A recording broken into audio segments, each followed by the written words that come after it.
Good morning, friends. Today is our EVS lecture. So, we have to begin our chapter 8. Riya reached uncle's home. आज हमारा EVS का lecture है. Last हम लोगों ने Sunday को EVS का चैप्टर 7 की एक्सरसाइज करके चैप्टर 7 फिनिश कर दिया था कि रिया की ट्रेन वापी पहुंची गई थी और उसे उसके मामा लेने आ रहे थे. अब यहाँ से हम लोग हमारा नेक्स्ट चैप्टर जो रिया उसके मामा के घर पहुंच रही है वो स्टार्ट कर रहे हैं, बिगिन कर रहे हैं. After a long journey by train we reached Vapi. तो रिया यहाँ पर बोल रही है कि बहुत देर तक जर्नी करते करते यानी प्रवास यात्रा करते करते वो लोग आखिरकार वापी पहुंच ही गए. Mama's home is near by the station. वो बोल रही है कि उसके मामा का घर स्टेशन के पास में ही है. So he came to pick us up. Shreel and Arnav also came with mama. यहाँ पर ये बता रही है कि उसके मामा उन्हें पिकअप करने आने वाले थे, क्योंकि उसकी मम्मा ने पता है ना, लास्ट हमने चैप्टर में देखा था कि उसका मम्मा फ़ोन करके बताती है कि उनकी ट्रेन 2 घंटे लेट है. तो जो ट्रेन 8:30 बजे वापी पहुँचने वाली थी वो रात को 10:30 बजे वहाँ पर पहुँची.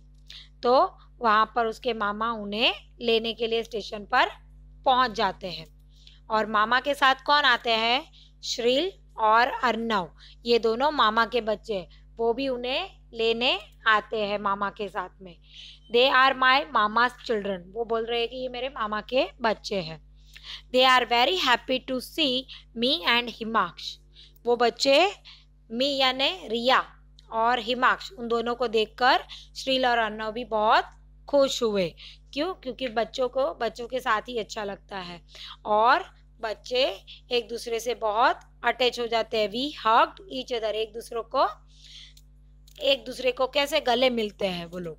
श्रील और अर्नव और हिमाक्ष और रिया वो चारों एक दूसरे को गले मिलकर हाय हेलो करते हैं कि भाई देखो हम बोल रहे थे और हम आ ही गए एक्चुअली में.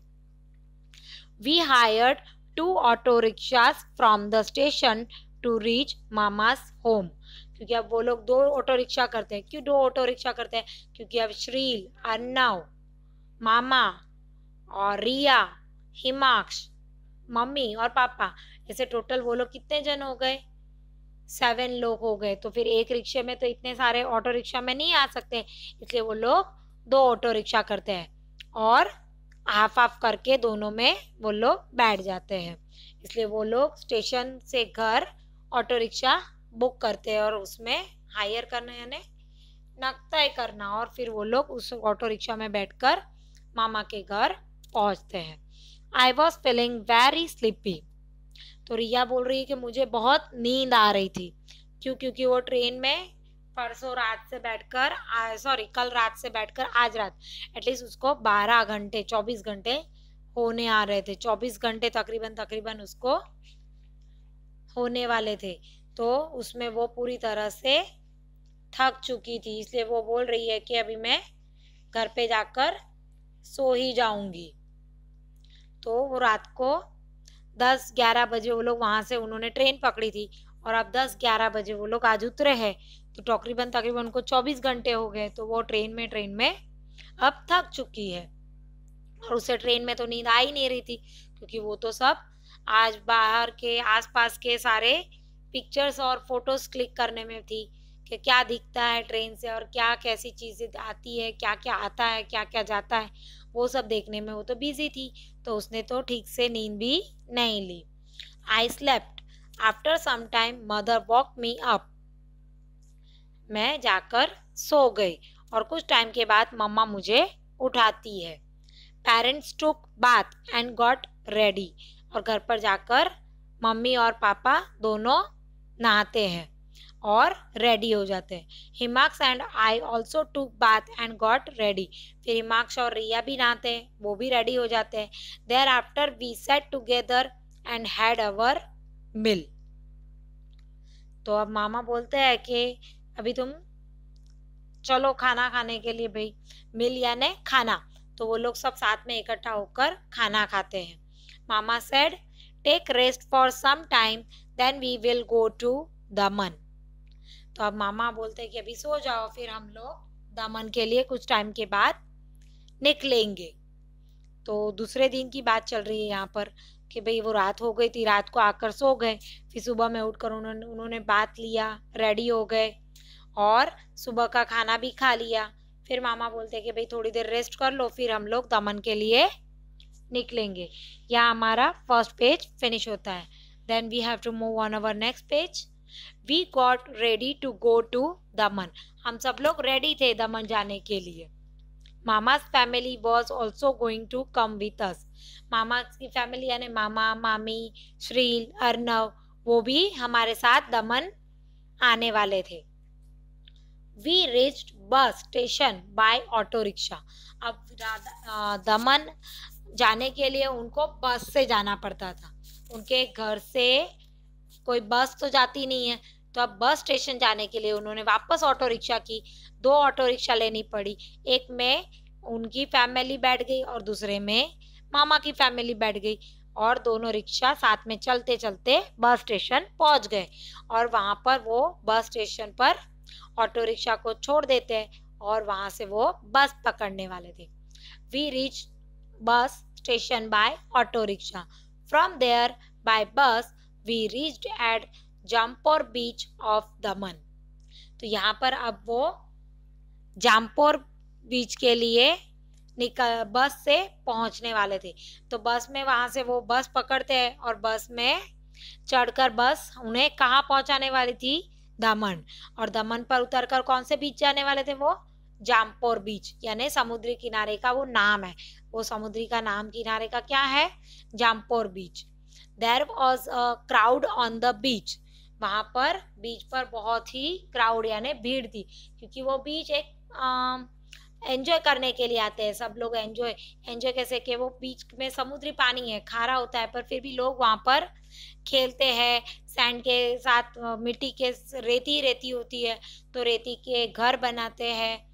फिर वहां पर आसपास में राइड्स होती है कैमल हॉर्स की, तो वो कैमल हॉर्स की राइड्स लेते हैं।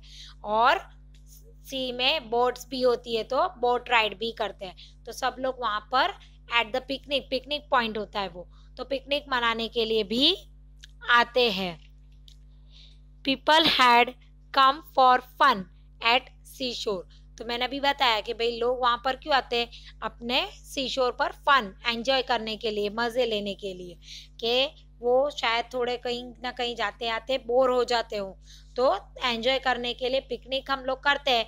वैसे ही बीच पर वो लोग पिकनिक करने वहां पर बहुत सारे लोग भी आते हैं। Some people were sailing around the sea in the boat. वहां पर कुछ लोग थे जो बोट से सेलिंग कर रहे थे। बोट से सेलिंग यानी नौका प्रवास, बोट में बैठकर समुद्र का ट्रैवल यानी समुद्र में घूमना। बोट आपको वहां पर पूरा समुद्र घुमाती है। इस शॉर्ट में वो सेलिंग करना यानी बोट में घूमना। Some were riding on the horse and some were on the camel. तो वहां पर आसपास में हॉर्स राइड भी हो रही थी, कैमल राइड भी हो रही थी। तो कुछ लोग हॉर्स राइड कर रहे थे, घोड़े सवारी, और कुछ लोग कैमल राइड पर यानी ऊंट की सवारी कर रहे थे। Little children were making sand house at sea shore. कुछ बच्चे थे जो भी छोटे छोटे बच्चे थे वो वहां पर आते थे, तो वो क्या कर रहे थे कि जो दरिया के किनारे गीली गीली रेती होती है तो भीनी रेती से घर बना रहे थे, और कुछ सैंड कैस्टल्स भी बनाते हैं। तो सब बच्चे अपने अपने इच्छा से कुछ शेप देकर मिट्टी के टॉयज वगैरह बना रहे थे। I really enjoyed by seeing all this. तो रिया बोल रही है मुझे तो ये सब देख के बहुत अच्छा लगा कि यहाँ पे कैमल राइड है, हॉर्स राइड है, बोट राइड है, फिर मिट्टी के टॉयज भी हम यहाँ पे सैंड कैस्टल भी बना सकते हैं। तो रिया को ये सब देख के बहुत अच्छा लगा। Himaksh, Shreel, Arnav and I also sat to make sand house. अब वो चारों बच्चे, हिमाक्ष थे और रिया और श्रील और अर्नव उसके मामा के बच्चे, वो चारों जन मिलके वहां पर ही रेती में बैठ जाते हैं और वो भी सैंड का यानी रेती का घर बनाने में लग जाते हैं। We enjoyed a lot playing in sand. तो बहुत टाइम तक उन्होंने रेती में ही खेले, वो चारों जन मिलके रेती में खेलते रहे, घर बनाए, अलग अलग टाइप्स के हाउसेस बनाए, फिर उसी को तोड़कर अलग अलग टॉयज वगैरह बनाए। इस तरह से उन्होंने बहुत सारा टाइम रेती में खेलने में ही बिता दिया। मीनवाइल मामा bought tickets for the boat. और थोड़े टाइम के बाद मामा टिकट्स राइड के जो है बोट राइड के टिकट्स लेने पड़ते हैं। तो बोट में ऐसे ही नहीं बैठ सकते, उसके भी टिकट होते हैं। जैसे ट्रेन में बैठने का टिकट होता है, बस में बैठने का टिकट होता है, वैसे ही बोट्स में बैठने का भी टिकट्स लगता है। तो मामा टिकट्स लेकर आते हैं। अब वो जितने लोग हैं उतने सबके वो टिकट लाते हैं, और टिकट देने के बाद ही वो बोट वाला आपको वहां पर बोट में बिठाता है और फिर बोट राइड करवाता है। We sailed across the sea in the boat। तो वो भी सारे लोग बोट में बैठकर पूरा समुद्र घूमते हैं। First I was afraid to get in the boat. पहले तो रिया डर रही थी बोट में बैठने के लिए, क्योंकि दरिया में समुद्र तो बहुत गहरा होता है, पानी भी बहुत ज्यादा होता है, तो कहीं बोट में ऐसे उसको डर लग रहा था कि पानी आ गया और शायद हमारी बोट उल्टी हो जाए, हम पानी में गिर जाए, तो ऐसा उसको डर लग रहा था। तो वो बोट में डरते डरते बैठ तो जाती है, फिर भी उसे डर लग रहा था। I sat next to my mother. वो बोल रही है कि मैं अपने मम्मा के पास जाकर बैठ गई। We enjoyed boating in the sea. उसे मजा भी बहुत आया, थोड़ा बहुत डर भी लगा और थोड़ा बहुत उसे मजा भी आया, क्योंकि उसने बोट राइड फर्स्ट टाइम ही की थी। After that we went for a horse and camel riding. फिर बोट राइडिंग करने के बाद वो बाहर आए और फिर वहां पर उन्होंने हॉर्स राइडिंग भी की और कैमल राइडिंग भी की। तो उसके मामा ने उनको हॉर्स पर भी बिठाया, कैमल पर भी बिठाया। हॉर्स राइडिंग भी उनमें मजा आ रही थी, कैमल राइडिंग में भी वो एंजॉय कर रहे थे। Later we had our snacks by at the shore. वो घर से कुछ नाश्ता लेकर आए थे, वो नाश्ता उन्होंने वहां पर सी शोर पर यानी दरिया किनारे बैठकर वहां पर उन्होंने नाश्ता किया और उन्होंने वहां पर बहुत एंजॉय भी किया। Then we have to complete our next chapter in next video.